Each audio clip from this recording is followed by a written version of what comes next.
नमस्कार प्यारे बच्चों, आप सभी को वेलकम है आपके अपने YouTube channel math bye Sanjeev पर। तो प्यारे बच्चों, आज के क्लास में हम लोग पढ़ने वाले हैं क्लास 8 का भूगोल। यानी कि इस वीडियो में मैं आपको प्यारे बच्चों चैप्टर नंबर 3 का, यानी कि यहाँ पर देख सकते हो आप लोग प्यारे बच्चों, यहाँ पर देख सकते हो आप लोग प्यारे बच्चों चैप्टर नंबर 3 कृषि, यानी कि इस चैप्टर का जितना भी प्यारे बच्चों क्वेश्चन होगा मैं आपको बहुत ही शानदार तरीका से करवाने वाला हूं। तो आप लोग प्यारे बच्चों जरूर इस क्लास को शुरू से लेकर लास्ट तक देखिएगा, ठीक है। और स्कूल में प्यारे बच्चों आप लोगों को एनसीईआरटी का बुक मिला होगा, ठीक है। उसी का हम लोग प्यारे बच्चों 3 नंबर चैप्टर का हम लोग क्वेश्चन आंसर करने वाले हैं, ठीक है। और अभी तक प्यारे बच्चों आप लोग चैप्टर नंबर 1 और 2 का क्वेश्चन आंसर नहीं देखे हैं तो जरूर देख लीजिएगा, क्योंकि मैंने बहुत ही शानदार तरीका से बता दिया हूँ, ठीक है। आप लोग जरूर देख लीजिएगा, ठीक है। तो यहाँ पर देख सकते हो आप लोग प्यारे बच्चों, आप लोग का अभ्यास कहा जाता है। इसको थोड़ा हम जूम कर देते हैं प्यारे बच्चों, ताकि आपको अच्छे तरीका से क्वेश्चन दिखाई दे। तो यहाँ पर प्यारे बच्चों आप लोगों को क्वेश्चन बहुत ही अच्छे तरीका से दिखाई दे रहा होगा। क्वेश्चन यहाँ पर देख सकते हो आप लोग प्यारे बच्चों, कर रहा है क्या अभ्यास में आप लोग का निम्नलिखित प्रश्नों का उत्तर दीजिए। पहला आपका दिया गया है कृषि क्या है, दूसरा है उन कारकों का नाम बताएं जो कृषि को प्रभावित कर रहे हैं, ठीक है। तो देखिए ये जितना भी प्यारे बच्चों आपका क्वेश्चन दिया गया है, मैं आपको ये पांचों क्वेश्चन प्यारे बच्चों पीडीएफ से करवाऊंगा, ठीक है। क्योंकि प्यारे बच्चों यहाँ पर जगह है नहीं, जिसके कारण मैं आपको यहाँ पर क्वेश्चन लिख दूं। यानी कि ये जो क्वेश्चन जो यहाँ पर लिखा है पीडीएफ में प्यारे बच्चों यही क्वेश्चन लिखा रहेगा और आप लोग को बहुत ही शानदार तरीका से बताने वाला हूँ, ठीक है। तो चलिए प्यारे बच्चों पीडीएफ से क्वेश्चन हम लोग सॉल्व करते हैं, ठीक है। तो यहाँ पर देख सकते हो प्यारे बच्चों भूगोल है आप लोग का, और अध्याय आप लोग का तीसरा है, और आप लोग का कृषि है चैप्टर का नाम, ठीक है। और कक्षा आप लोग का 8 है, ठीक है। तो यहाँ पर देख सकते हो फर्स्ट नंबर क्वेश्चन है आप लोग का कृषि क्या है। तो देखिए इसका आंसर, एक का आंसर यहाँ पर मैंने ऑलरेडी लिख दिया हूँ। तो देखिए जिस प्रकार से मैं बता रहा हूँ आप लोग उसी प्रकार से लिखिएगा, और आप लोग को 100% प्यारे बच्चों मार्क मिलेगा अगर आपके एग्जाम में ये क्वेश्चन आ जाएगा, ठीक है। और मेरे द्वारा आपको जो भी क्वेश्चन बताया जाएगा 100% आंसर सही होता है प्यारे बच्चों, ठीक है। तो यहाँ पर चलिए क्वेश्चन को हम लोग बहुत ही अच्छे तरीका से सॉल्व करते हैं। तो फर्स्ट नंबर का आंसर आप लोग को लिखना होगा, कृषि एक प्राथमिक गतिविधि है। क्या है? कृषि एक प्राथमिक गतिविधि है। इसमें फसलें, फल, सब्जी, फूल उगाने और पशुधन का पालन पोषण शामिल है, ठीक है। और भारत को 2/3 आबादी कृषि पर निर्भर है।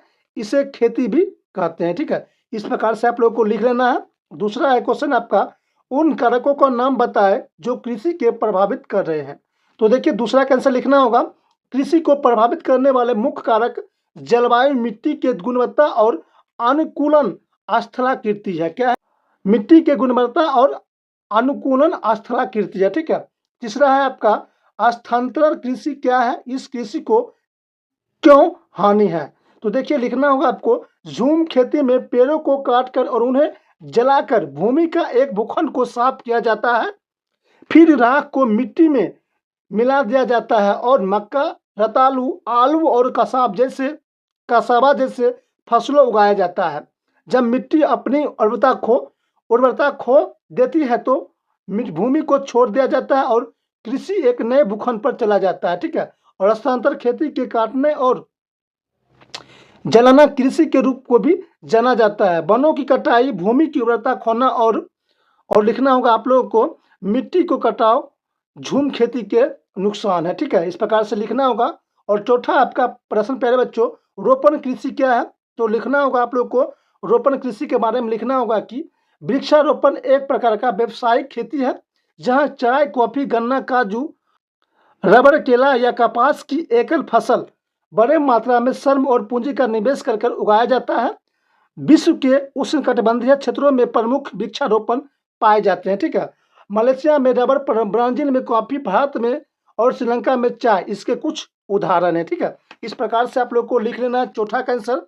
उसके बाद अगला क्वेश्चन आपको आता है यहाँ पर प्यारे बच्चों, क्वेश्चन नंबर आपका आता है यहाँ पर 5वां नंबर, सरकार किसानों को कृषि के किस विकास में किस प्रकार मदद करती है। तो देखिए लिखना होगा आपको 5वां का आंसर यहाँ पर जिस प्रकार मैंने लिख दिया हूँ। लिखना होगा, जूट और कपास को रेशेदार फसल के रूप में भी जाना जाता है। इनके विकास के लिए जलवायु परिस्थिति इस प्रकार है। यहाँ पर देख सकते हो मैंने ऑलरेडी आपको इस वहाँ पर बता दिया हूँ। इस प्रकार से लिखना होगा, एक बगल आपको क्या लिखना होगा प्यारे बच्चों, अच्छे तरीका से समझिएगा। यहाँ पर रेशेदार फसल लिखना होगा, यहाँ पर जलवायु स्थिति लिखना होगा, ठीक है। और आपको अच्छे तरीका से इसको लिख लेना है, ठीक है। उसके बाद यहाँ पर देखिए आप लोग का दूसरा नंबर क्वेश्चन आ जाता है क्या, सही उत्तर को चिन्हित कीजिए। जैसे कि प्यारे बच्चों यहाँ पर क्वेश्चन है आप लोग का, उद्यान कृषि का अर्थ है, तो आपका जवाब हो जाएगा तो फल और सब्जी को उगाना हो जाएगा, ठीक है। दूसरा है सुनहरा रेशा से अभिप्राय है, तो आपका जवाब हो जाएगा पटसन हो जाएगा, ठीक है।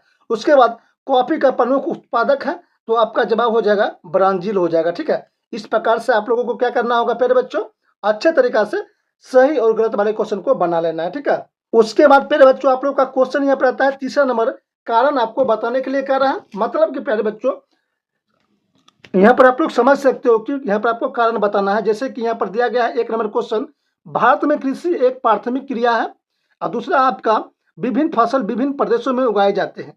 तो आपको लिखना होगा तीसरा का पहला आंसर लिखना होगा, भारत के 2/3 आबादी अभी भी कृषि पर निर्भर है, इसीलिए भारत में कृषि एक प्राथमिक गतिविधि है, एक बड़े आबादी विस्थापित हो जाती है, ठीक है। उसके बाद दूसरा का आंसर लिखना होगा कि अलग अलग क्षेत्रों में अलग अलग फसल उगाए जाते हैं, क्योंकि अलग अलग क्षेत्रों में मिट्टी की अनुकूलन, स्थलाकृति और जलवायु की स्थिति बहुत भिन्न होती है। इसके अलावा फसलों का प्रकार, भौगोलिक परिस्थितियां, उपभोक्ता को मांगों और प्रौद्योगिकी स्तर पर भी निर्भर करता है। तो इस प्रकार से आप लोगों को फर्स्ट नंबर और सेकंड नंबर का आंसर लिख लेना है, ठीक है। उसके बाद आप लोग का यहाँ पर आता है चौथा नंबर क्वेश्चन यहाँ पर आ जाता है प्यारे बच्चों। तो देखिए चौथा नंबर क्वेश्चन आपसे पूछ रहा है कि अंतर स्पष्ट करने के लिए कह रहा है। तो देखिए प्यारे बच्चों यहाँ पर क्वेश्चन है आपका, प्राथमिक क्रिया और द्वितीयक क्रिया क्या है, और दूसरा है आपका निर्वाह कृषि और गहन कृषि क्या है। तो मैं तृतीयक क्रिया के बारे में बता रहा हूँ। तो यहाँ पर देख सकते हो प्राथमिक गतिविधि, और यहाँ पर आपका तृतीयक गतिविधि लिख दिया हूँ, आप लोग इस प्रकार से लिख लीजिएगा, ठीक है। उसके बाद यहाँ पर क्वेश्चन था आपका प्यारे बच्चों, निर्वाह कृषि और गहन कृषि क्या है। तो देखिए यहाँ पर आपको करना क्या होगा, इस प्रकार से जिस प्रकार से मैं यहाँ पर बना रहा हूँ, यहाँ पर एक बगल लिखना होगा आपको निर्वाह कृषि, और यहाँ पर आपको लिखना होगा गहन कृषि, और आपको इस प्रकार से लिख लेना है, ठीक है। तो इस प्रकार से आप लोगों को क्या करना है, क्वेश्चन को सॉल्व कर लेना है, ठीक है। और इस प्रकार से प्यारे बच्चों आपका क्वेश्चन यहाँ पर क्या होता है प्यारे बच्चों, समाप्त हो जाता है, ठीक है। और देखिए प्यारे बच्चों आपको पता है कि इस चैनल पर आप लोग को फ्री में पढ़ाया जाता है, और फ्री में आप लोग को पीडीएफ दिया जाता है। तो जो भी बच्चे लोगों को फ्री में पीडीएफ लेना है, तो वो लोग मुझे मैसेज करिएगा, मैं आप लोग को फ्री में पीडीएफ दे दूंगा प्यारे बच्चों, ठीक है। तो प्यारे बच्चों मिलते हैं आप लोगों से अगले वीडियो में, तब तक के लिए नमस्कार प्यारे बच्चों, बेस्ट ऑफ लक, जय हिंद।